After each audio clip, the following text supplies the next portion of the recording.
It's obviously a pleasure to get such an award from a flagship like an institutional investor. It's much appreciated because it values our work, it's rewarding and motivating. So again, thank you very much, Amani, for that. And I would like to thank warmly all the asset managers and the sell-side analysts, our first audience, who voted for us. And of course, that's a team achievement. So this award is shared with my talented colleagues, Boris and Marie, and the previous colleagues before them. And I'm lucky and happy to have them on board.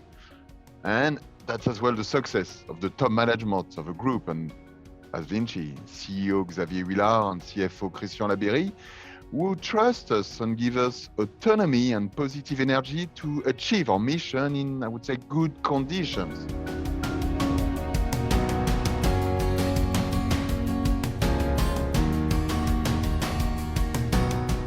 First, I would say we need, in my opinion, to keep a critical view on your and our company. I reckon an investor relation has to be the ambassador of the company vis-à-vis the financial market, but also to be the ambassador of the financial market vis-à-vis the company. We are kind of go-between this two-way communication channel. Second point is that, and it can be maybe differentiating, at Vinci, the higher team has a role of delivering competitive intelligence. So we follow the results of our main competitors, their strategy, their communication, as if we were ourselves investors or analysts.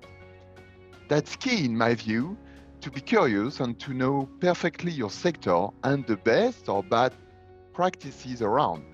In a nutshell, it gives you a 360 degrees view. It makes our meetings and exchange more interesting and probably gives more credit to our speech, in my view. Third point is that we need to be responsive to offer investors and analysts a good quality of services. We have to help them in order our equity story is well understood and our share is well traded. And very important as well, it's to do a lot of internal communication, to explain our colleagues from the different business units the perception of our company by the financial markets, to sensitize and make them aware of the challenges we face all together. And that's good because this internal communication aspect enables us to reinforce our internal network, to meet many people on the ground, and to reinforce our understanding of the company and, as a consequence, of our messages. And finally, again, I repeat, but that's true, all that, this success is only possible if you work closely with your direct boss, the CFO, in a relation of confidence, if he's interested in and open-minded to the financial markets and shareholders, and that's clearly the case at Vinci.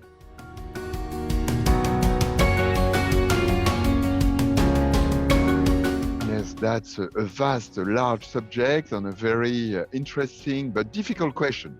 I should have asked ChatGPT to draft me a smart answer.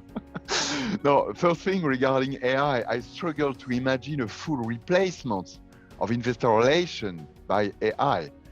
But that's true that the latter can keep on improving very quickly and very powerfully, a bit like, the legend of Caesar with the grains of rice on a chessboard. But I think AI may lack a bit of human soft skills, at least at this stage. And human soft skills, that's crucial in a relationship between an investor relation and the financial community. To analyze past figures is one thing, but to really understand and feel what is behind these past figures, or if a manager makes a good or bad job, is something quite different.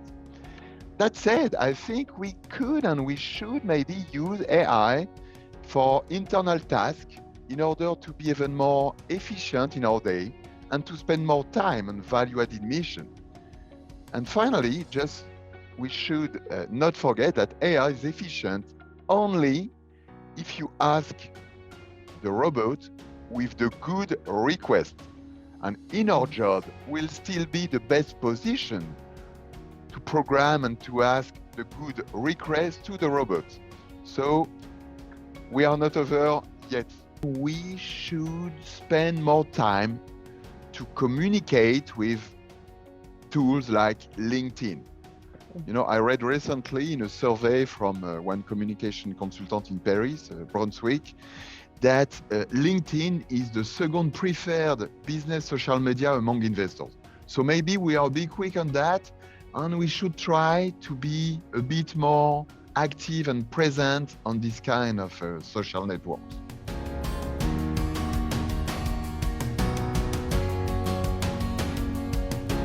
Clearly, since a few years, we saw that the paradigm of the financial market changed from greed is good to green is good.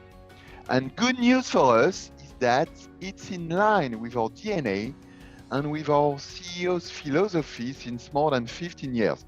So we are, let's say, ready and enthusiastic to tackle these challenges, which can bring business opportunities for a group able, let's say, to range in its process and to be in line with that.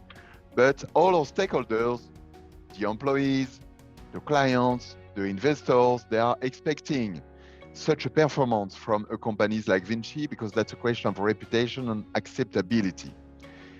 Another good news is that I think there is a virtuous cycle between the extra financial performance and the financial one. So the financial markets are some allies.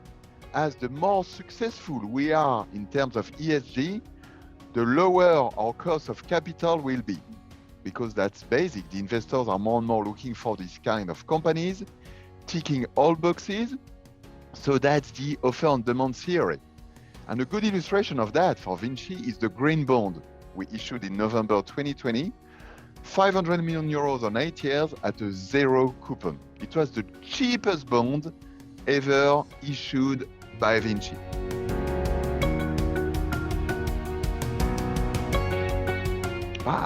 First, it was to join the bright side of the force. You remember, you're right, I was previously a sell side. Before that, I used to work in project finance and infrastructure investment funds, first in Australia, then in Paris during more than 4 years. After that, I was an equity sell side on construction and concession for 11 years, until the CFO of Vinci proposed me 5 years ago to join Vinci to find a real job. That's what he told as a kind of a joke, but it was a good opportunity after all these years in pure finance, let's say, to discover the real life of a company, to be hands-on the engine of such a group, and to find out what's really going on. Very interesting because we do much more than what people usually think an IR does. In addition to the mission already presented, we are also involved on numerous diversified projects in the field of governance, M&A, and internal events. So it really brings you a wide range of skills. It's a very complete job.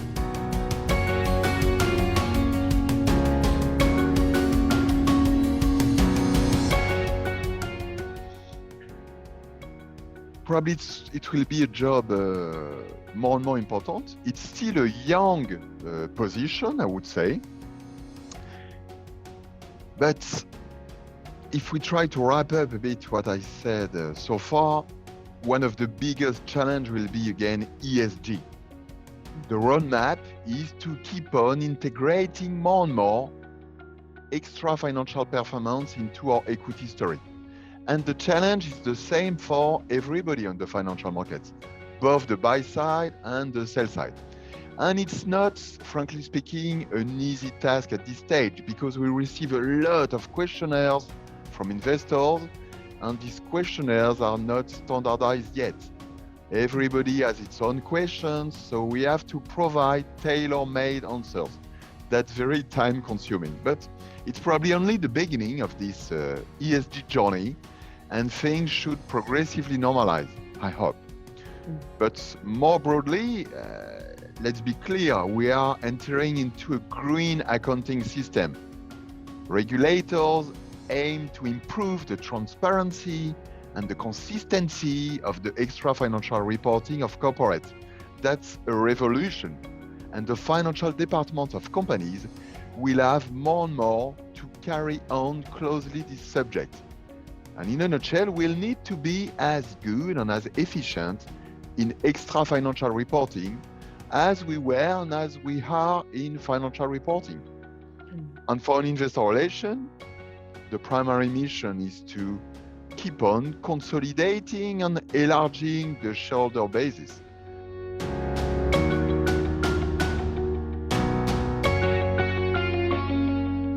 If I had to pick only one era, the Rome Empire, because it's fascinating. It was such an advanced society, ahead of its time, on a technical, sanitary, military and democratic point of view.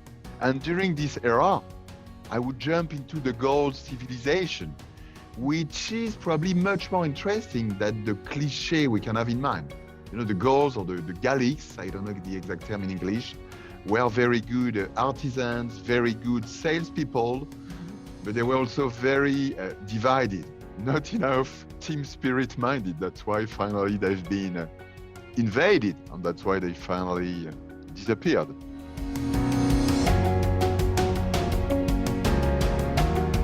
Carpe Diem, seize the day from Dead Poets Society with Robin Williams.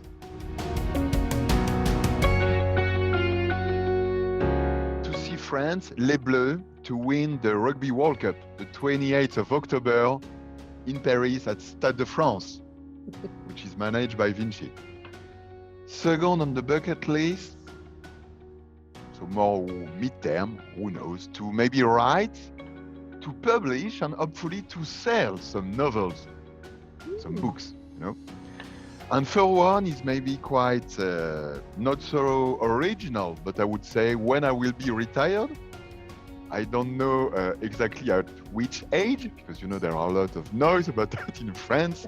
But so I would love to be hopefully in top form and to have time to travel all around the world.